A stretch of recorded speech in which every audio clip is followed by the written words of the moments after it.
What's up, y'all? Y'all know who it is. Y'all know what it is. Your boy JP coming to y'all with another how-to. Today we have a 2013 Mazda 6, and I'm gonna show you how to take these speakers out. I'm not actually going to be swapping speakers. I'm just going to be fixing some speakers that this client already has. So, but I figured since I got to take the door panel off, I might as well just show y'all, man, how to do it. If this is your first time tuning into the channel, please consider subscribing, because this is the type of things we do here: car audio tutorials, radio removals, Q&As, anything car audio related, baby. So, without further ado, let's go ahead and get into it. First thing you want to do is you want to come here to this tweeter, and you want to pop that thing on off. So I can take my hand right here. Very simple. Pop it out, let it hang. We can actually put it over there because we don't need it. Next thing you want to do, take your flat profile, come back here, and you want to pop off this little door. Boom, just like that, because we got one Phillip right there. And then you come in here to this little boot, and you want to move that little plastic out the way because we have another Phillip right there. So we're gonna go ahead and take those two out.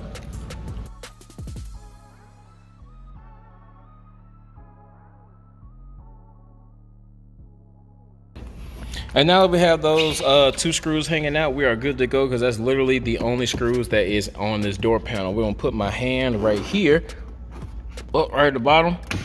Ow! God dog. Please be careful. Okay, but yeah, the whole thing is just held in by clips. Once you pop those clips up, we can literally just lift this door panel.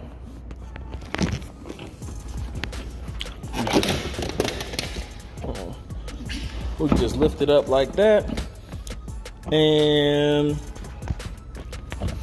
come right up here. Just want to unplug that piece. This piece comes out. That way we don't have to worry about that. That thing just literally just kind of comes out. We're gonna undo this light groove and just let that sit right there. And we have one harness.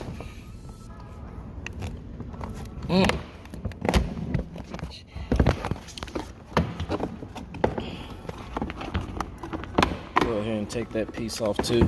That just pops out. Damn, I know I'm making it kind of hard for y'all to see what's going on. But either way, yeah, man, that just pops out. This is the harness to the window switch.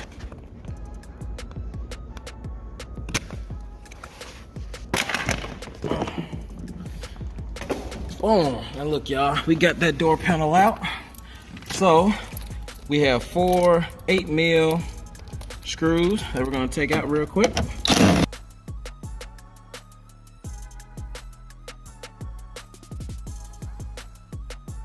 All right, y'all, and there you have, that's how you take that speaker out. So there's actually nothing wrong with this speaker, other than the fact that it has a ton of water on it. But when you get these Rockford Prime speakers, if you use the wire that comes with it, that wire sucks. You literally just have to replace it with some better wire, and then your speakers will work better all the time. But yeah, man, I hope y'all found some type of value in this video. If you did, don't forget to hit that like button, subscribe, share, comment if you want to. Until next time, it's your boy JP signing out.